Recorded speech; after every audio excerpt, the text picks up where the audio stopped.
गृह मंत्री अमित शाह ने चमोली हादसे पर लेटेस्ट अपडेट दिया है। चमोली में तबाही के बाद ग्राउंड जीरो पर आर्मी, आईटीबीपी और एनडीआरएफ जिंदगियां बचाने का ऑपरेशन चला रही है। सबकी कोशिश ये है कि एक एक जान को हर हाल में बचाना है।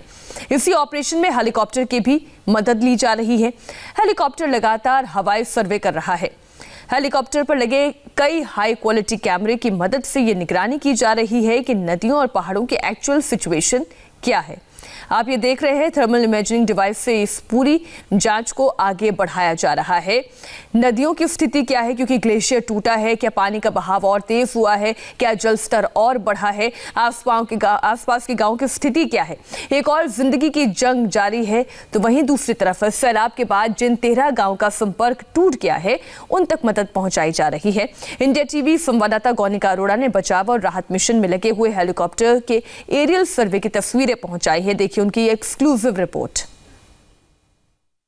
चमोली में जिस तरह की तबाही हुई है, उसके बाद अब अलग अलग इलाके जो कि दूसरे इलाकों से कट गए हैं, कनेक्टिविटी कट गई है, राशन नहीं पहुंच पा रहा है, वहां तक अब कुछ इस तरीके से मदद भेजी जा रही है। चॉपर्स के जरिए यहाँ पर मदद इस तरीके से भेजी जा रही है। फूड पैकेट भेजे जा रहे हैं। जो लोग जिस क्षेत्र में फंस गए हैं, उन्हें उनके गाँव में भेजा जा रहा है और इस वक्त ये फूड पैकेट है वो लाता जा रहे हैं। ये देखिए, तमाम फूड पैकेट यहाँ पर रखे जा रहे हैं, लाता में इनको भेजा जा रहा है। यहाँ पर इस वक्त ये फूड पैकेट्स हैं और अभी एक चॉपर जो है ये लाता तक जाएगा और वहां तक इन लोगों को भेजा जाएगा। फिलहाल ये जो पूरी टीम है कुछ इस तरीके से काम कर रही है कि यहाँ फूड पैकेट भेजे जाते हैं, उसके बाद वहां पर चॉपर को उतारा जाता है, आईटीबीपी के जवान उसे उतार देते हैं और उसके बाद ये पूरा रेस्क्यू ऑपरेशन कुछ इस तरीके से चलता है। अब फिर चॉपर में चलेंगे, आपको दिखाएंगे किस तरीके से ये रेस्क्यू ऑपरेशन चल रहा है।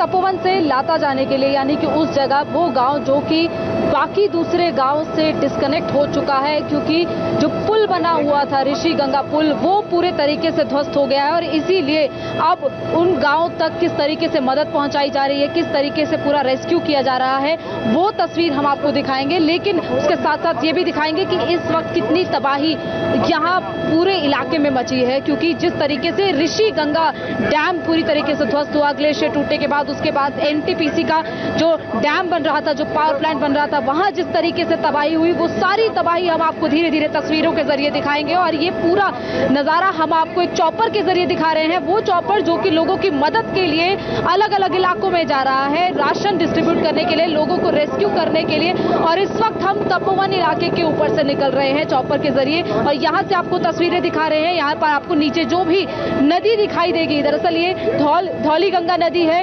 लेकिन ये जो नदी है ये इस वक्त पूरे के पूरे मलबे में तब्दील हो चुकी है, क्योंकि जिस तरीके का नजारा, कल तबाही जिस तरीके की मची, उसके बाद से जो नजारा है वो बेहद ही डराने वाला है। और इस वक्त आपको हम उसी जगह जा रहे हैं, उस जगह तक जहां पर ये ग्लेशियर जो है वो टूटकर उसका हिस्सा नीचे की तरफ आया और उसके बाद पूरा मलबा और पानी सारा नीचे बहते हुए निचले इलाकों की तरफ आया और अभी फिलहाल 200 से ज्यादा लोग लापता हैं। इसके अलावा लगातार बॉडीज की रिकवरी हो रही है अलग अलग इलाकों में, क्योंकि सर्च ऑपरेशन भी किया जा रहा है। जिस तरीके से रिवर बैंक पर बॉडीज जो है वो बहती हुई गई है, ऐसे में अलग अलग अब जगह पर सर्च ऑपरेशन किया जा रहा है। उस सर्च ऑपरेशन के जरिए ये पता लगाया जा रहा है कि आखिर अगर कोई बॉडी जो है वो नीचे बहती हुई आई है तो उन बॉडीज की भी रिकवरी हो और उसके बाद उन लोगों को, उस बॉडीज को भी बाद में अस्पताल की तरफ भेजा जा सके। लेकिन अभी फिलहाल आपको हम तपोवन के ऊपर का नजारा दिखा रहे हैं। ये तपोवन के ऊपर से इस वक्त ये चॉपर निकल रहा है। ये वो चॉपर है जो लगातार सॉर्टी कर रहा है लोगों की मदद के लिए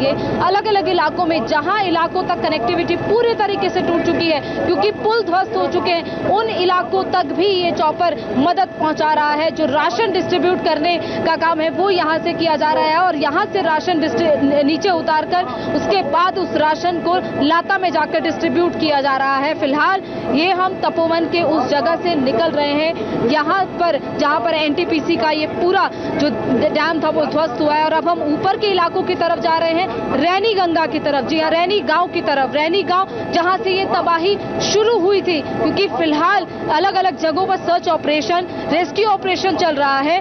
क्योंकि जिस तरीके से एनटीपीसी प्लांट पर तबाही हुई, वहां पर सुरंग में इस वक्त करीब 34 लोगों के फंसे होने की बात कही जा रही है। ऐसे में वो लोगों को सुरक्षित बाहर निकाला जा सके, उसके लिए लगातार आईटीबीपी, एनडीआरएफ, एसडीआरएफ के जवान लगातार काम कर रहे हैं। और इस वक्त हम जो है जिस इलाके के ऊपर से निकल रहे हैं, यहाँ पर आपको दिखाया कि नीचे आपको नदी तो बहती हुई दिखाई देगी, लेकिन उसके साथ साथ आपको पूरा मलबा दिखाई देगा, क्योंकि ये वही मलबा है जो उस पानी के साथ, उस सैलाब के साथ बहता हुआ नीचे की तरफ आया। और फिलहाल हम आपको पूरा नजारा इस वक्त दिखा रहे हैं इस चॉपर के जरिए कि किस तरीके से ये पूरा रास्ता जो है ये ऊपर रैनी गंगा की तरफ जाता है, रैनी गांव की तरफ जाता है। रैनी गांव, उसके आगे जहां पर ऋषि गंगा डैम परियोजना चल रही थी, जहां वो डैम बना था, वहां से भी 32 लोग लापता हैं।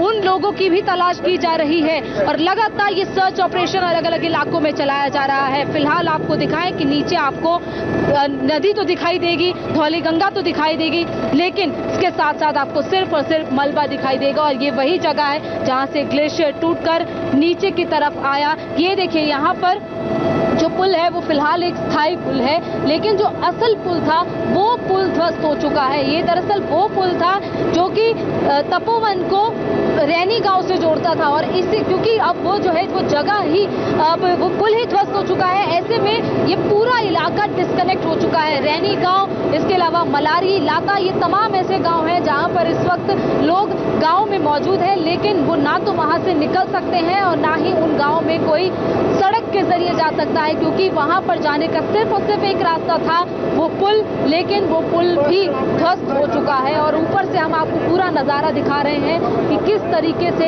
ये पूरा मलबा किस तरीके से बहकर आया, ये ऋषिगंगा नदी में बहता हुआ ये पूरा जो सैलाब है वो किस तरीके से आया। यहाँ पर देखिए नीचे इस वक्त, वहां पर देखिए यही वो रैनी गांव का इलाका है जहां पर इस वक्त वो क्रेन है, और वहीं ऊपर से पूरा ग्लेशियर टूटता हुआ आया। फिलहाल वहां से मलबा हटाने का काम चल रहा है और अब धीरे धीरे बीआरओ की मदद से वहां पर पुल बनाने का भी भी शुरू होगा। हालांकि कितने दिन में ये काम होगा फिलहाल बताया जा रहा है कि 3 से 7 दिन में ये पुल बनाने का काम जो है वो पूरा हो जाएगा, और उसके बाद उन लोगों तक जो कनेक्टिविटी है वो सड़क के जरिए पहुंच पाएगी। लेकिन फिलहाल जो कनेक्टिविटी है वो सिर्फ और सिर्फ इन चॉपर्स के जरिए ही पहुंच रही है। लोगों तक जो मदद पहुंचाई जा रही है, एक एक हफ्ते का राशन लोगों तक थैली में भर के, चाय पत्ती, चीनी, आटा, चावल, दाल, ये सारी चीजें लोगों तक इस चॉपर के जरिए पहुंचाई जा रही है। जहां पर हेलीकॉप्टर लैंड कर सकता है वहां पर लैंड करके ये राशन दिया जा रहा है, लेकिन जहां पर लैंड नहीं कर पा रहा है वहां पर सिर्फ राशन को नीचे ड्रॉप किया जा रहा है। जो लोग वहां पर फंसे हुए हैं उन लोगों को बचाने के लिए चॉपर लगातार सॉर्टी कर रहे हैं, और अभी प्रशासन की तरफ से तमाम मदद जो है वो अलग अलग इलाकों में पहुंचाई जा रही है। और ऋषिगंगा इलाके से होते हुए, रैनी गांव इलाके से होते हुए अब हम दोबारा तपोवन की तरफ वापस जा रहे हैं। तपोवन वही जगह है जहां पर एनटीपीसी का पावर प्लांट चल रहा था। एनटीपीसी के पावर प्लांट में सबसे ज्यादा तबाही हुई है। 121 लोग करीब वहां पर मिसिंग बताए गए हैं और उन लोगों की तलाश की जा रही है, क्योंकि करीब 33 से 34 लोग जो है वो उस टनल में फंसे हुए हैं। वो टनल जिस जगह पर जो बड़ी सी टनल है जहां पर इस वक्त रेस्क्यू ऑपरेशन तो चल रहा है, बड़ी सी क्रेन लगाकर पूरा मलबा वहां से निकाला जा रहा है, लेकिन फिलहाल अभी उन लोगों का कुछ पता नहीं चल पाया है। उम्मीद की जा रही है कि उन लोगों को सुरक्षित वहां से बाहर निकाला जा सके, लेकिन ये पूरा रास्ता जो आप देख रहे हैं ये धौली गंगा नदी है, और जिस तरीके से मलबा बहते हुए ऊपर से आया, कई फीट जो है ऊंचाई तक ये मलबा गया। जहां से ये ग्लेशियर टूटा वहां से करीब 50 से 60 फीट की ऊंचाई तक ये पूरा मलबा गया। हालांकि किसी भी गांव को ज्यादा नुकसान नहीं पहुंचा है, कनेक्टिविटी जरूर टूटी है, लेकिन गांव के जो घर हैं, जो लोग हैं, उनको ज्यादा नुकसान नहीं पहुंचा है। बताया जा रहा है कि 7 लोकल लोग जो है वो लापता हैं। इसके अलावा 121 लोग तपोवन से और करीब 32 लोग रैनी गांव से लापता हैं। और फिलहाल आपको तस्वीर हम आपको उस जगह की दिखा रहे हैं जहां पर वो डैम था, वो एनटीपीसी का डैम, एनटीपीसी का वो पावर प्लांट जिस पर इस जगह रेस्क्यू ऑपरेशन चल रहा है। वहीं पर इस वक्त आईटीबीपी, एनडीआरएफ, एसडीआरएफ की टीम्स लगातार तैनात की गई हैं और बाकायदा रैकी की जा रही थी हेलीकॉप्टर्स के जरिए। देखा जा रहा था कि सिचुएशन किस तरीके की है। यहाँ से आपको नीचे की तस्वीर दिखाएंगे तो यहीं पर आपको वो एनटीपीसी का वो पावर प्लांट दिखेगा जहां पर इस वक्त वो सर्च ऑपरेशन किया जा रहा है कि किस तरीके से। यहाँ पर देखिए नीचे आपको तमाम जो गाड़ियां लगी नजर आएंगी, यही इसी से नीचे ये पूरा रेस्क्यू ऑपरेशन किया जा रहा है। और यहीं पर वो बड़ी सुरंग है, जिस सुरंग में देखिए यहाँ पर वो नीचे जो जेसीबी लगी है वहीं पर वो सुरंग है जिस सुरंग के जरिए मलबा पूरा निकाला जा रहा है। और दरअसल दिक्कत ये हो रही है कि वो मलबा पूरे तरीके से गीला है। मलबा जो अंदर टनल के अंदर भर चुका है वो किस तरीके से बाहर निकल रहा है उसको हटाने में वक्त लग रहा है। 180 मीटर आगे तक बताया जा रहा है कि उस टनल में लोग फंसे हो सकते हैं और इसीलिए उन लोगों को निकालने की पूरी कोशिश की जा रही है। फिलहाल तपोवन के ऊपर से निकलते हुए हमने आपको पूरी तस्वीर दिखाई रैनी गांव, तपोवन, हर जगह की जहां पर ये पूरा रेस्क्यू ऑपरेशन, सर्च ऑपरेशन इस वक्त जारी है। जिस तरीके से लोगों की मदद की जा रही है, इस सारी तस्वीरें हमने आपको इस वक्त इस चौक पर से दिखाई हैं कि किस तरीके से यहाँ पर ये पूरा ऑपरेशन चल रहा है। और फिलहाल हम उसी जगह पर लैंड कर रहे हैं जहां से हम आपको उस जगह तक लेकर गए थे।